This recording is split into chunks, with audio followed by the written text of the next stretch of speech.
আসসালামু আলাইকুম ওরহমতুল্লাহি ওয়াবারাকাতুহু।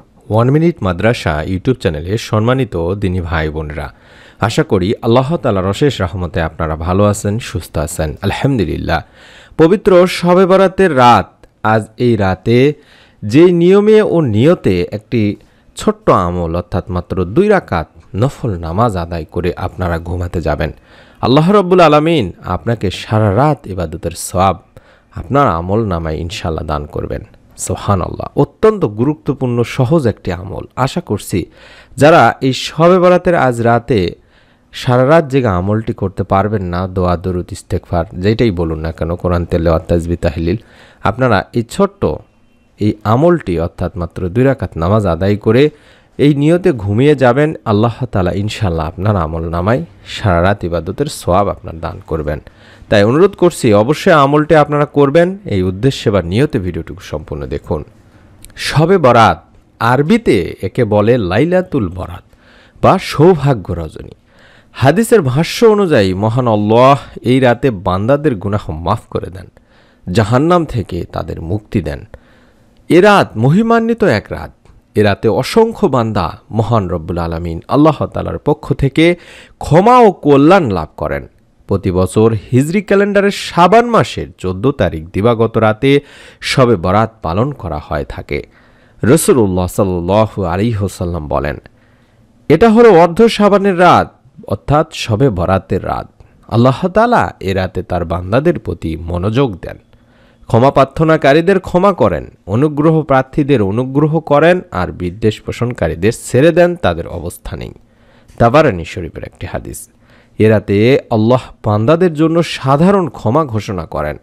মহানবী সাল্লাল্লাহু আলাইহি ওয়াসাল্লাম বলেন, এ রাতে আল্লাহ তাআলা বনু কালবের ছাগলগুলোর পশমের চেয়েও বেশি সংখ্যক বান্দাকে ক্ষমা করেন। ইবনে মাজার একটি হাদিস। এই শবে বরাতে রাত্র জেগে নফল নামাজ পড়তে বলেছেন নবী করিম সাল্লাল্লাহু আলাইহি ওয়াসাল্লাম। তবে সবার পক্ষে সারা রাত জেগে নফল ইবাদত করা সম্ভব নাও হতে পারে। তবে আমরা এই রাতে একটি ছোট্ট আমল অবশ্যই করার চেষ্টা করব। আমরা জানি যে রাতের আমল বা ইবাদত আল্লাহ তাআলার কাছে অনেক বেশি পছন্দনীয়। আর যে ব্যক্তি রাত জেগে বিছানা থেকে উঠে তাহাজ্জুদের নামাজ আদায় করে বা নামাজ পড়ে, আল্লাহ তাআলার প্রশংসা করেছেন এবং এছাড়া রাত জেগে দোয়া জিকির ও তেলাওয়াতে কাটানোরও একটি গুরুত্বপূর্ণ আমল। একজন মানুষের জন্য সারা রাত জেগে আমল করা খুবই কঠিন, সেটা আবার যদি প্রতিদিন জেগে থেকে আমল করা হয় তো আরও কঠিন। তবে কেউ যদি একটি আমল করে তাহলে আল্লাহ তাআলা তাকে সারা রাত জেগে আমল করার বা সওয়াব তার আমল নামায় দান করবেন।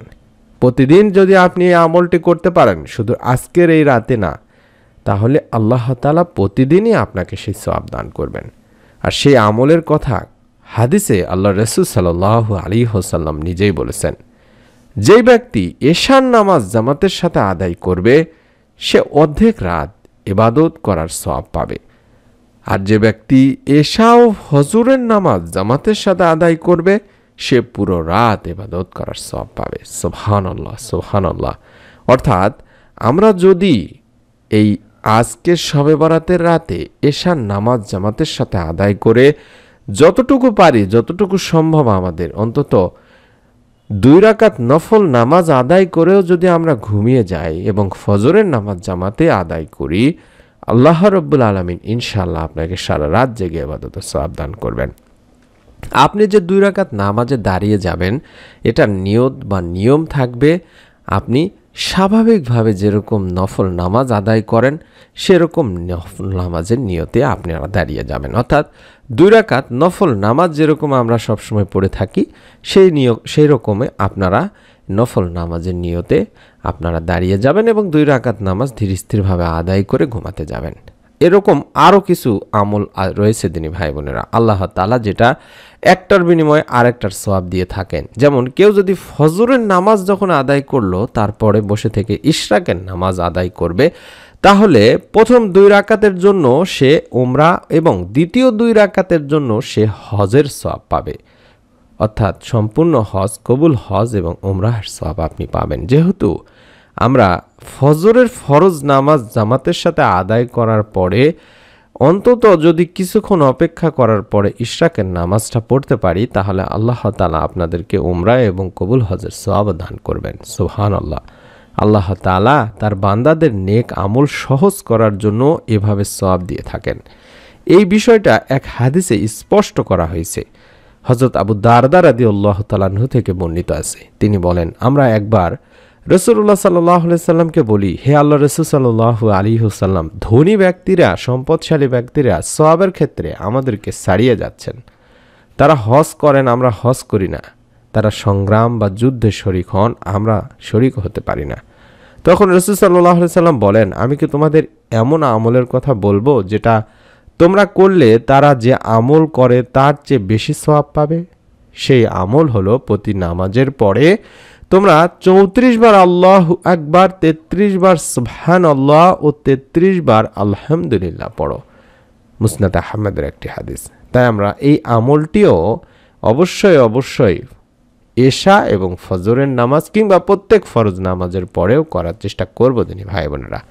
আমি আমার দিনী ভাই বোনদেরকে অনুরোধ করব, আপনারা অবশ্যই এই ছোট্ট আমলটি নিজে করবেন। আপনার নিকট আত্মীয় স্বজন যারা আছে তাদের সকলকে আমলটি করার কথা বলবেন। আমরা দোয়া করি আল্লাহ রাব্বুল আলামিন আপনাদের সকলকে এই ছোট্ট আমলের ওসিলায় শবে বরাতের সারা রাত জেগে ইবাদত করার সওয়াব আপনার আমল নামায় দান করুন, আমিন। নতুন আমলের ভিডিওটিতে আমরা অত্যন্ত গুরুত্বপূর্ণ কোনো বিষয় নিয়ে আলোচনা করব ইনশাআল্লাহ। আশা করছি সেই বিষয়ে ভিডিওটি পাওয়ার জন্য হলো চ্যানেলটি সাবস্ক্রাইব করে বেল বাটনটি অন করে রাখবেন। সকলে ভালো থাকুন, সুস্থ থাকুন। আসসালামু আলাইকুম ওয়া রাহমাতুল্লাহি ওয়া বারাকাতুহু।